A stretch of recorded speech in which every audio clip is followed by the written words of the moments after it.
11 কাঠা জমি। 2022 সালে আমি একটা হাইকোর্টে আমার বাবাকে দিয়ে আমি একটা মামলা করি। সেই মামলা করার পরে 2022 সালে আমার অর্ডার হয় 4 মাসের মধ্যে ডিমোলিশন করে দিতে হবে। কিন্তু তৎকালীন সরকার থাকার সময় এখানে আমি একাধিকবার প্রধানকে সবাইকে জানানোর পরে প্রধানকে প্রাইভেট রেসপন্ডেন্ট করে 7 নম্বর পার্টি করা হয়েছিল। প্রধানের ডাইরেকশন ছিল ভেঙে দেওয়ার জন্য 4 মাস।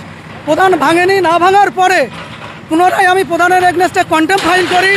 কন্টেমে রুল ইস্যু হয়। সেই রুল ইস্যু হওয়ার ক্ষেত্রে প্রধান পার্সোনাল অ্যাপিয়ারেন্স হয়ে 3 মাস আমার কাছ থেকে সময় চাই। সেই সময় চাওয়ার পরেও উনি ভাঙেননি। বিগত 22 সাল থেকে 26 সাল আজকে নতুন গভর্নমেন্ট চেঞ্জ হওয়ার পরে পুনরায় আবার বুলডোজার চালানোর নির্দেশ হয়েছে। মহামান্য বিচারপতি জাস্টিস শম্পা সরকার, জাস্টিস সুপ্রা ঘোষ, আমার আইনজীবী মাননীয় ওমর ফারুক গাজী, তিনি আবার রিট ফাইল করে একটা 7 ডেজের মধ্যে অর্ডারটা পাস করেন। তিনি তাও করেননি। দখল করেছিল এখানকার শাসক কিছু লোকজন।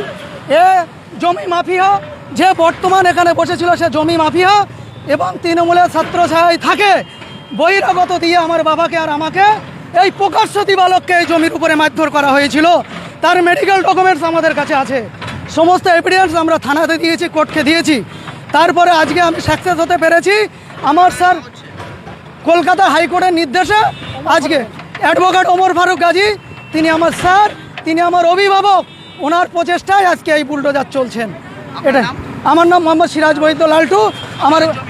আমার বাবার নামে গিয়াসউদ্দিন বৈদ্য আমার বাবা। আমার বাবার নামের 35 সম্পত্তি। এটা 97-5 1975 সাল থেকে এই জমি আমাদের। বহিরাগত এসে বসে এখানে তসরুপ করে আমাদেরকে মেরে তাড়িয়ে দেয়। আজকে মহামান্য বিচারপতি, মহামান্য হাইকোর্টের উদ্দেশ্যে আমরা এই জায়গাটা পুনরায় ফিরে পেয়েছি।